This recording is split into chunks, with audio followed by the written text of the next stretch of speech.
ബോധ്യപ്പെടുത്താൻ വേണ്ടിയിട്ടാണ്. ബസ്സിൽ നിന്ന് ഇറങ്ങി വരുന്ന കുട്ടി ഈ സൈഡിലൂടെ ഇവിടെ ഇറങ്ങി നിൽക്കുമ്പോ അതിന്റെ ഉള്ളിലിരിക്കുന്ന ഡ്രൈവർ ആ കുട്ടിയെ കാണാൻ കഴിയില്ല. അതിനുശേഷം ഈ കുട്ടി ഇവിടുന്ന് ഇങ്ങനെ വന്ന് ഈ ബസ്സിന്റെ മുന്നിലൂടെ കയറി ഇവിടെ എത്തി ഈ ഭാഗത്ത് നിന്ന് ക്രോസ് ചെയ്യുമ്പോഴും അവിടെ ഇരിക്കുന്ന ഡ്രൈവർക്ക് ഇതിനെ കാണാൻ പറ്റില്ല. ഇതിനെയാണ് ബ്ലൈൻഡ് സ്പോട്ട് എന്ന് പറയാ. അപ്പോ ഇതുവഴി ഇങ്ങനെ പോകുന്ന കുട്ടീനെ ഒരു കാരണവശാൽ ആര് കാണുന്നില്ല? ഡ്രൈവർ കാണുന്നില്ല.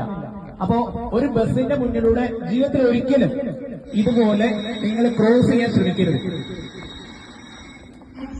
മിനിഞ്ഞാന്നുണ്ടായ അപകടത്തിന്റെ വ്യാപ്തി അത്രത്തോളം വലുതാണ്.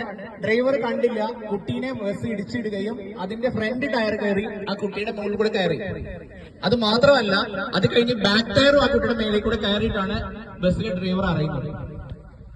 അപ്പൊ ബ്ലൈൻഡ് സ്പോട്ട് എന്താണെന്ന് നിങ്ങൾ വ്യക്തമായിട്ട് മനസ്സിലാക്കിയിരിക്കണം. ഇത് ടെക്സ്റ്റ് ബുക്കിലോ മറ്റു കാര്യങ്ങളിലോ നമ്മളെ പഠിപ്പിക്കുന്ന കാര്യമല്ല. അതായത് ബ്ലൈൻഡ് സ്പോട്ട് എന്ന് പറഞ്ഞു കഴിഞ്ഞാൽ അവിടെ ഇരിക്കുന്ന ഡ്രൈവർക്ക്, ആ ഡ്രൈവർ സീറ്റിൽ ഇരിക്കുന്ന ആൾക്ക് ഈ ദൂരത്ത് നിന്നാൽ മാത്രമേ കാണാൻ കഴിയുള്ളൂ. ഇവിടുന്ന് അങ്ങോട്ടുള്ള ഇത്രയും ദൂരത്തിൽ പറയുന്ന പേരാണ് ബ്ലൈൻഡ് സ്പോട്ട്.